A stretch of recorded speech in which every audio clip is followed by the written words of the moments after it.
ሰዎች ምን ይሉኛልን ማቆም መቼም በዚህ ምድር ላይ ራስን እንደመሆን የሚያስደስት ነገር የለም። አንተም እኔስ መቼ ነው እንደራሴ የምሆነው? እንደ ልቤ የአይምሮ ነፃነት ኖሮኝ ሕይወቴን እንደፈለኩ የምመራው እንዴት ነው? መቼ ነው? ሰዎች ምን ይሉኝ ይሁን? ሰዎች ስለኔ ምን ያስባሉ የሚለውን የማቆመው መቼ ነው እያልክ ይሆናል።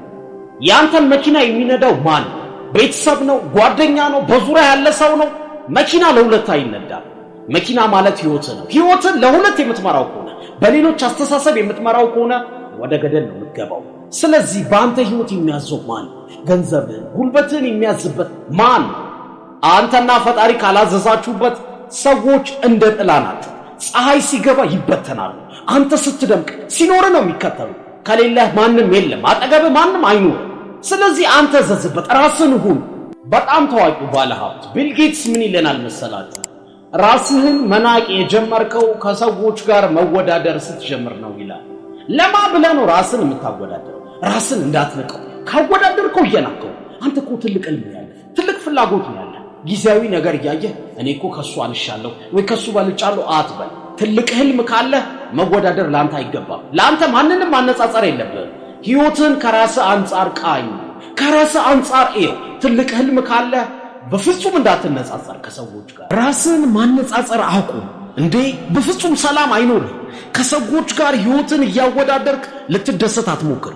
ብትበልጣቸው ራሱ ገና መቼ መጥቶ በለጡኝ ብለህ ስትሰጋ ነው የምትኖር። ሲበልጡ ደግሞ መቼ ነው መበልጣቸው ብለህ ትጨነቃለህ። ያ ሰው ምን ያስባል ምን ያደርጋል ብለህ የሰው ኑሮ ነው የምትኖረው። ውድድር ውስጥ ከገባ፣ ንጽጽር ውስጥ ከገባ ለማን ብለህ ነው ታዲያ ራስን የምታወዳደረው? በፍጹም ማወዳደር የለብህም ወዳጄ። አረብ ሀገር ያሉ እህቶቻችንን ስናማክር ወይ ስልጠና ስንሰጥ ምን ይሉናል መሰላችሁ? እኔ ይኸውልህ 10 ዓመት ቆየሁ፣ 15 ዓመት በላይ ቆየሁ፣ ግን ስሙኒ የለኝም። የለፋሁበትን ለቤተሰቦቼ እልካለሁ። አይረኩም፣ አይጠግቡም። አሁንም ብዙ ገንዘብ ያለኝ ይመስላችኋል?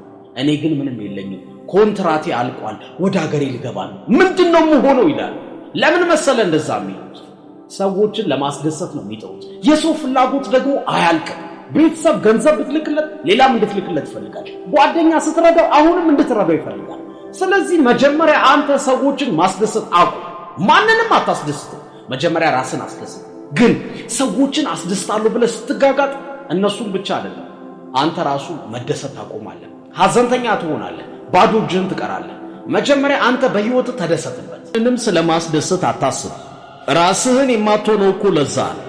ሰዎች እንዲህ ባደርግ ያዝኑብኝ ይሆን ይከፉ ይሆን ስትል መቼም ደስተኛ አትሆንም።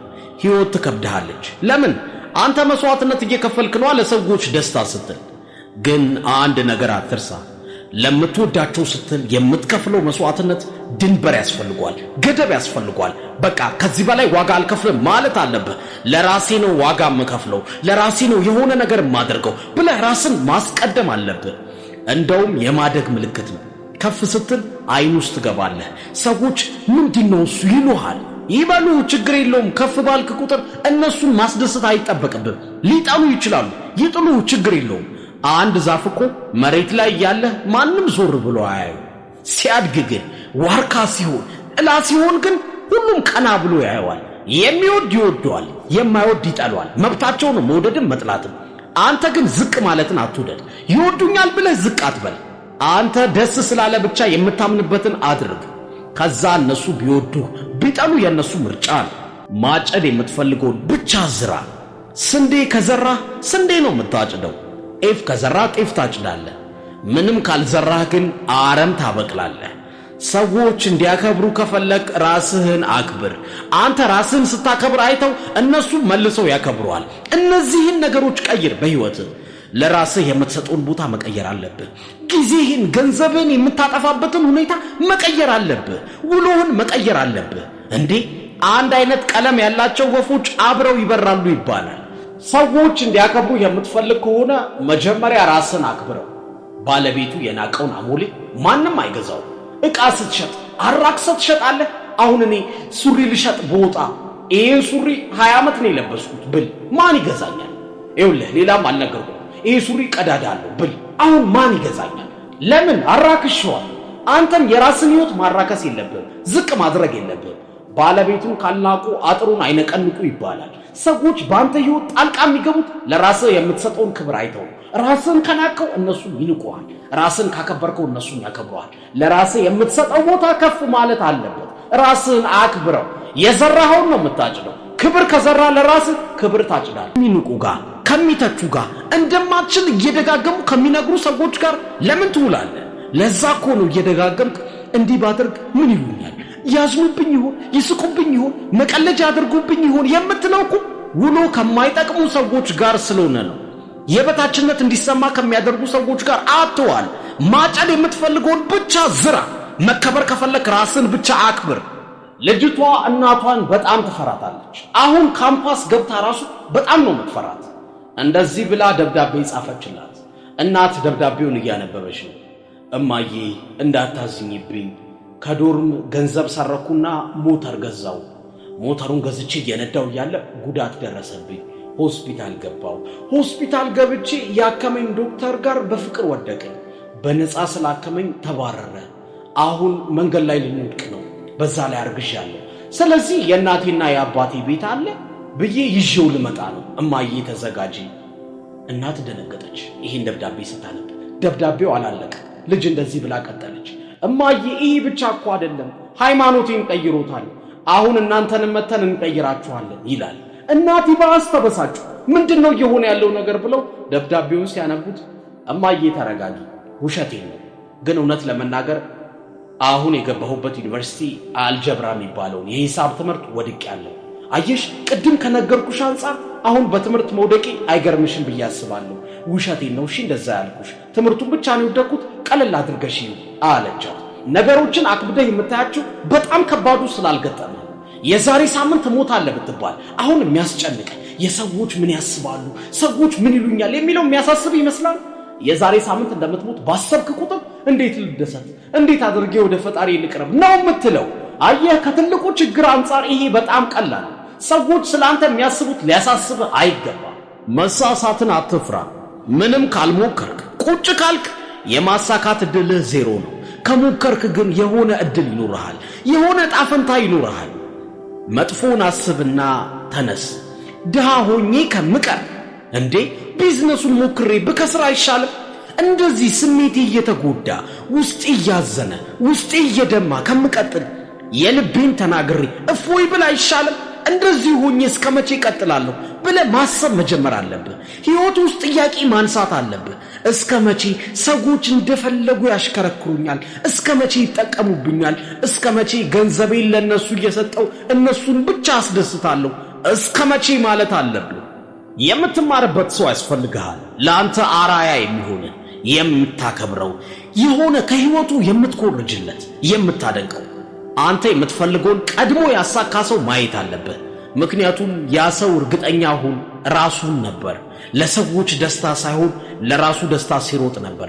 እሱን ባየኸው ቁጥር ስለሱ በሰማህ ባወራህ በቃ የሱን ነገር ባሰብክ ቁጥር አንተም ለራስህ መሆን እንዳለብህ ይሰማሃል።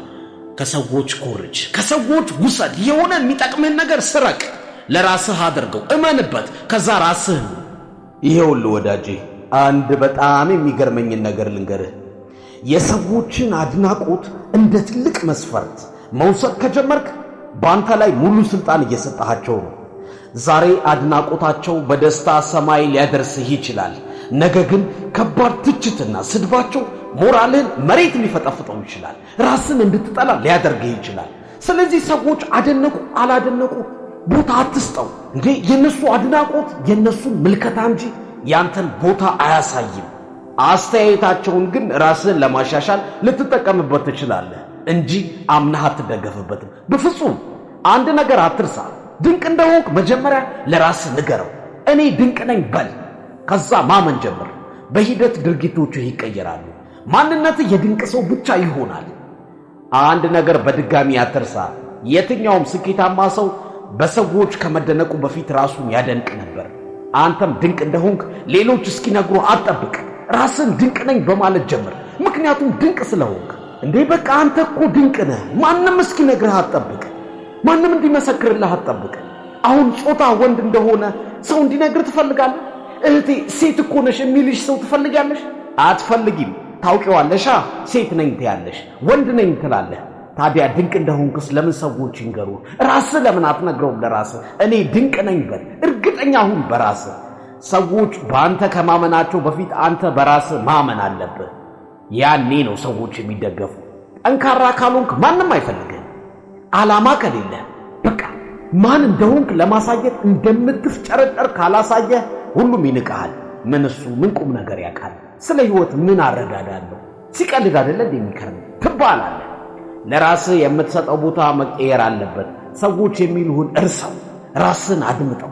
ያኔ ሰዎች አንተን ያደምጡሃል፣ አንተን መከተል ይጀምራሉ።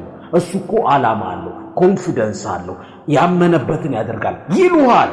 ያመንክበትን ወስን፣ አድርግ፣ በራስህ ስለ ሌሎች አታስብ። ወዳጄ ሕይወት አጭር ናት። ያለችህ ዕድሜ በጣም አጭር ናት። እንደ ሸማኔ መወርወሪያ ክር ፍጥን ብላ ነው ሕይወት የምታልፈው። ሰዎች ታዲያ ይችን አጭር ዕድሜ እንደፈለጉ ሲነዱት ዝም ብለህ ልታያቸው ነው የምትፈልገው? አንድ አይን ያለው እኮ በአይን አይጫወትም። አንተ እኮ አንድ ሕይወት ነው ያለህ። አንተ ከሌለህ እኮ ማንም የለም። ለማ ብለህ ነው ለዚች አጭር ዕድሜ ብለህ ለሰዎች ደስታ የምትሮጠው? ሰዎችን ላለማስከፋት የማታምንበትን ነገር የምታደርገው ለምንድን ነው? ወዳጄ ይህንን እንዳትረሳ። ሕይወት አጭር ናት። የምትፈልገውን ሰው ሁን፣ የሚያስደስትህን ኑር። ለማንም ስትል ያላመንክበትን ነገር አታድርግ። ሕይወትህ የሚቀየረው ራስህን ከሆንክ ብቻ ነው። ሕይወትህ እንዲቀየር መጀመሪያ አንተ መቀየር አለብህ። በዚህ ዓለም የሚገጥሙ ማንኛውም ነገሮች የአንተና የአመለካከትህ ነጸብራቅ ነው። ደስ የሚለው ያለንበት ክፍለ ዘመን አመለካከታችንን በመቀየራችን ብቻ ሕይወታችንን መቀየር እንችልበታለን። ከምንም ተነስተው ትልቅ ደረጃ ሲደርሱ፣ ሀብት ሲገነቡ፣ ለሚሊዮኖች ምሳሌ ሲሆኑ አይተናል። ወዳጄ እንዳትጠራጠር፣ እነሱ ውስጥ ያለው አቅም አንተም ጋር አለ። ሰዎች ስለኔ ምን ያስባሉ አትበል። ስለ አንተ ምንም አያስቡም፣ ደንታም የላቸው። እነሱ የሚያስቡት ስለ ራሳቸው ነው። አንተ ስለ እነሱ ምን እንደምታስብ ነው የሚያስቡት። በቃ ብዙዎች ለሰዎች ሲሉ ከመንገዳቸው ወጥተዋል። ህልማቸው ባዶ ቀርቷል፣ እንዳዘኑ ቀርቷል። ሰው አትተማመን። ሰው ሸምበቆ ነው። ሰውን ከተደገፍከው የሆነ ቀን ይሰበርና ይክድሃል፣ ያመልጠሃል። እንዳስቀመጥክ የምታገኘው ፈጣሪህን ነው፣ ዓላማህን ነው፣ ህልምህን ነው። ባለህበት ቆሞ የሚጠብቅህ እነዚህ ነገሮች ብቻ ናቸው። ሰዎች እንደ ጤዛ ናቸው። ስትመለስ ልታጣቸው ትችላለህ። አድናቆታቸው በአንድ ጊዜ ትችት ሊሆን ይችላል፣ ስድብ ሊሆን ይችላል። ሳቃቸው መኮሳተር ሊሆንብህ ይችላል። እኔ ምን አስባለሁ በል፣ እኔ ምን ያስደስተኛል በል። እነሱን እንዴት ላስደስት አትበል። ሰዎችን ማስደሰት አትችልም። ሰዎች ስለሚጠሉህ አይደለም የሚጫሉ፣ ግን የነሱ መንገድ ትክክል እንደሆነ ስለሚያምኑ ነው። በአንተ መነጽር ቢያዩት እኮ አንተ ልክ ነህ። ታዲያ ምን ይሻላል? ብቻህን ሆነህ ልክ ብትሆን አይሻልም ወዳጄ? አብረህ ከነሱ ጋር ከምትሳሳት፣ አብረህ ገደል ከምትገባ አንተ መጀመሪያ ብትተርፍ፣ ከዛ ከቻልክ ብታተርፋቸው አይሻልም? በራስህ ቁም ወዳጄ፣ በራስህ ቁም። አያቅትህም። ራስህን መሆን አያቅትህም። ለራስህ አታንስም፣ እርግጠኛ ነኝ። ለራስህ ያለሁት እኔ ነኝ በል። ያኔ ሕይወትህን ትቀይራለህ፣ እስከ መጨረሻው ትቀይራለህ። ለራስህ ያለኸው አንተ ነህ ወዳጄ፣ አንተ ነህ።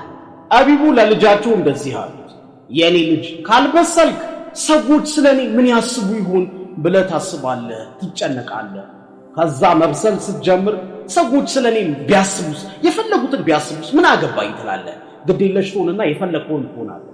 ግን የምርም ስትበስል ሰዎች ስላንተ እንደማያስቡ ይገባሃል። ሰዎች የሚያስቡት አንተ ስለነሱ ምን እንደምታስብ ነው አሉት። በሕይወት ውስጥ ሰዎች ምን ይሉኛል የምትል ከሆነ ሕይወትን ወዴትም አትወስደው ወዳጅ። በፍጹም ራስን ከመሆን ወደኋላ ማለት የለብህም። ማንም ስላንተ የሚያስበው አያገባህም። ጆሮህን መድፈን ያለ